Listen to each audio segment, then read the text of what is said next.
The Lord be with you. And with your A spirit. reading from the Holy Gospel according to Matthew. Glory to you, O Lord.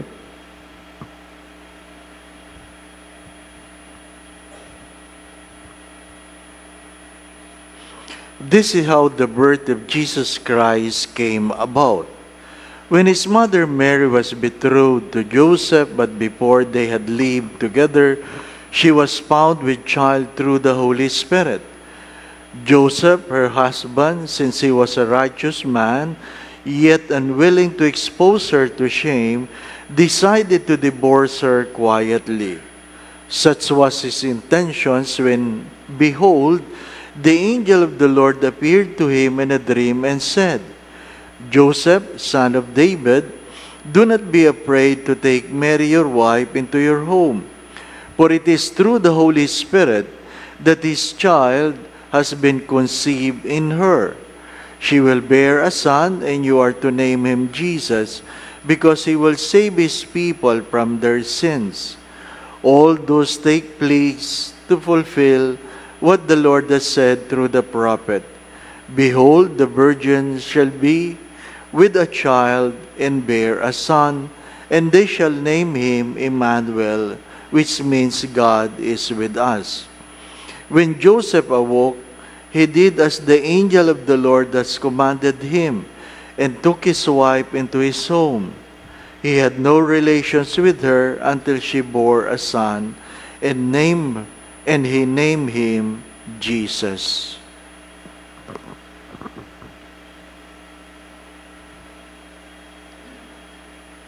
The Gospel of the Lord. Praise to you, Lord Jesus Christ.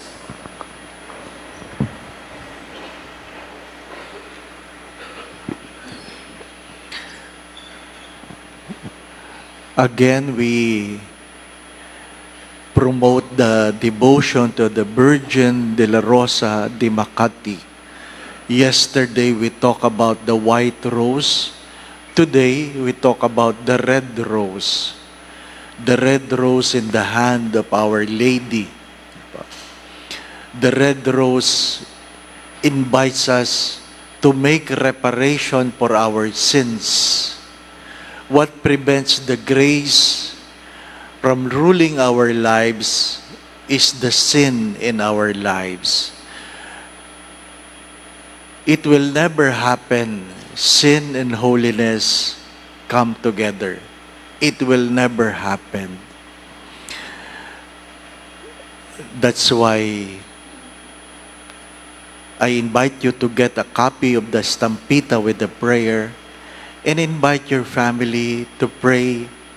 If they cannot pray together, you can pray it individually and allow the Lord to speak into your hearts. To speak into your hearts. The readings of today reminds us of what? That there is nothing impossible before God.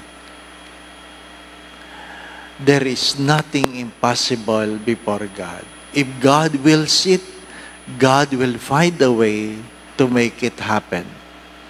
As Mary have said, how can this be? I have no relations with a man. And perhaps Joseph would ask the question, how can this be since we have no relations? My dear friends, my brothers and sisters, all things are possible before God. All things will be possible. I have been inviting you to have this frame of mind that you must learn to imagine the unimaginable for God to do the impossible. You must learn to imagine the unimaginable for God to do the impossible. There is nothing impossible because if you cannot imagine it, you will never have it.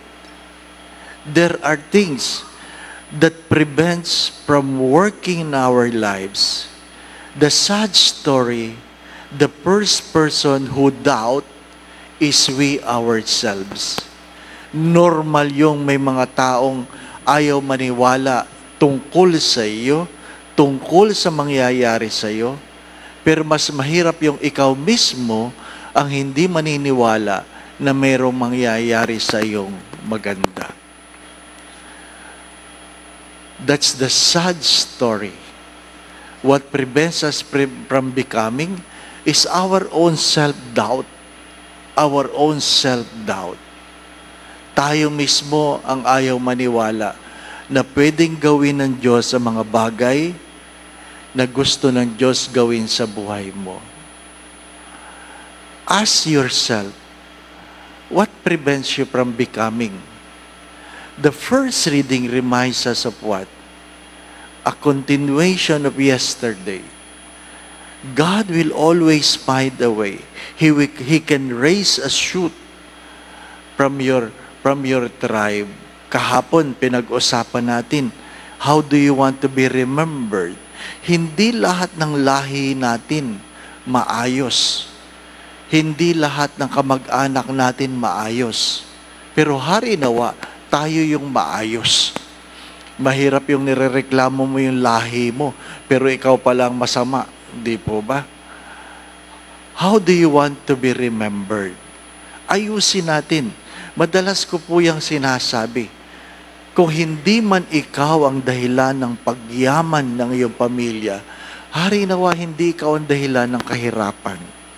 Kung hindi man ikaw ang dahilan ng kagalingan ng mga may karamdaman sa inyo, hari nawa hindi ikaw ang dahilan ng pagkakasakit. Kung hindi man ikaw ang solusyon ng mga problema sa bahay ninyo, hari nawa hindi ikaw ang dahilan ng problema. We are a product of our choices. And we cannot solve a problem by pointing, by blaming others. By blaming others. My late spiritual director, Father Ben Carlos, inculcated in my mind, whatever problem you have, you must start it by saying, I am the problem. I am the problem. Because the only person that you can solve is yourself.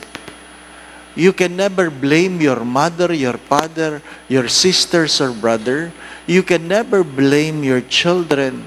Worse, you can never blame your boss if you are working. Namamasukan ka lang. Ang problema, boss mo. Ikaw ang pinapagsahod. Hindi po ba? Ang problema ng mag-asawa, kaya hindi nagkakasundo kasi palaging nagsisihan.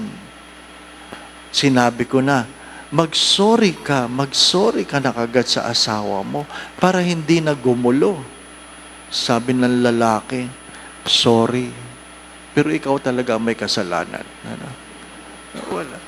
Walang kinabukasan yan. Ano po? Kung magsusorry ka na rin lang, lubusin mo na. Hindi po ba? Lubusin mo na. Ha? Kasi pag mangangatuwiran ka, lalong lalala. Ano po? Many times I have said this, what makes sin more evil is when we try to justify them.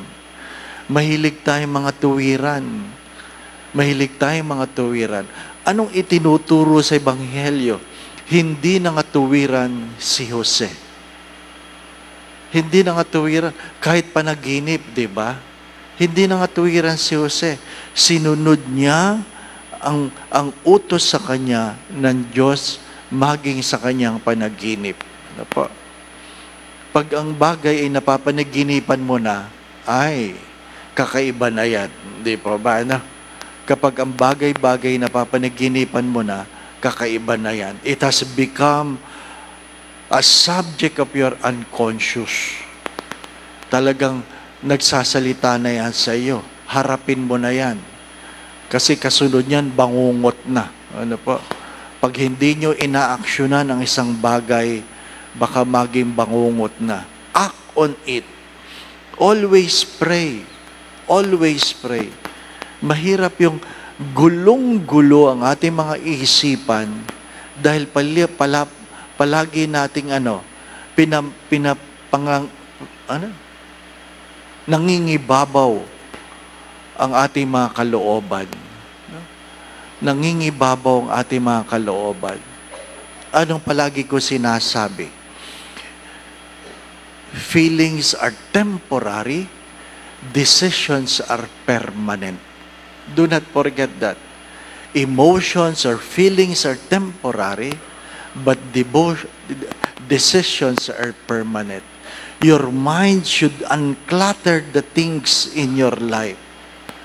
When you try to sort out, you must learn to unclutter the things. Tama ba yan? Hindi ba yan tama? Anong problema? Ang pinakamalaking hidwaan ng ating pagkatao is what the mind says and what your hearts feel.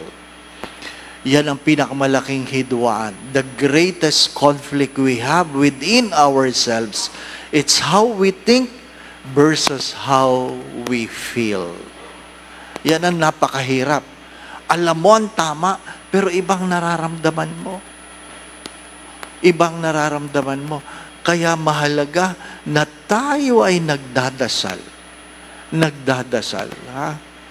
Hindi pwede yung pag ikaw ay mayroong hinahanap, tigilan niyo yung Bible cutting na yan. I come before the Lord. Di ba? Doon ka, magba-Bible cutting ka. Ano? May problema ka, laki ng problema mo, kinuha mo yung Biblia at binuksan mo at nabasa mo ang sinabi o nangyari tungkol kay Judas. And he hung himself. Mahirap yun, di ba? Mali, Lord, mali, Lord. He hung himself. Close mo ulit. Dasal ka ulit. Lord, speak, Lord, speak. Pagbukas mo ulit. What you are about to do it quickly. Yari ka. Di po ba na? Ha? Hindi pwede yan. Ano pa? Pray. Listen. Pray. Listen. Allow the Lord to speak to you. You can never solve problems by blaming others because God, as I've said many times, we were born for a purpose. And the only thing or the only one who can fulfill that purpose is you. Hindi madali. All of the saints, even Mary, were afraid when they heard the call. All of them, all the saints, all the prophets were afraid when they heard the call. Kapag kayo ay pag kayo tinawag ng Diyos at hindi kayo natakot, sigurado ako hindi Diyos yan. Ano pa? Sigurado ako. Pag kayo'y tinawag ng Diyos at hindi kayo natakot, sigurado ako hindi Diyos yan. Ano pa? Because when God calls, it will always be difficult. It will always be impossible. But remember this, God will not always call the qualified. God will qualify those He calls. God will not always call the qualified, but He will qualify those He called. Hindi kadalasang tinatawag ng Diyos ang karapat-dapat, ngunit ginagawa niyang karapat-dapat ang kanyang mga tinatawag. Amen. Again, my brothers and sisters, you cannot prevent the plan of God in your life. You only need to believe. You only need to believe. What prevents from becoming is not God, but our lack of faith. The moment we doubt, we prevent the grace. I would like to share to you a very personal thing in our lives. Our sister, we have only one, has just been diagnosed with cancer, and the Novena, the Misa de Gallo, has been our solace, and the prayer to Our Lady Virgen de la Rosa of Makati just came in time for that. Ano po? Lahat mayroong pinagdadaanan. Kung may pinagdadaanan, daanan lang. Ano pa? Kung may pinagdadaanan, daanan lang. And never forget, we have a God who loves, a God who cares, and there is nothing impossible for God to do miracles in our lives. The Lord be with you. And with your spirit. And may Almighty God bless you and your family, the Father, the Son, and the Holy Spirit. Amen. We go in peace to love and serve the Lord. Thanks be to God.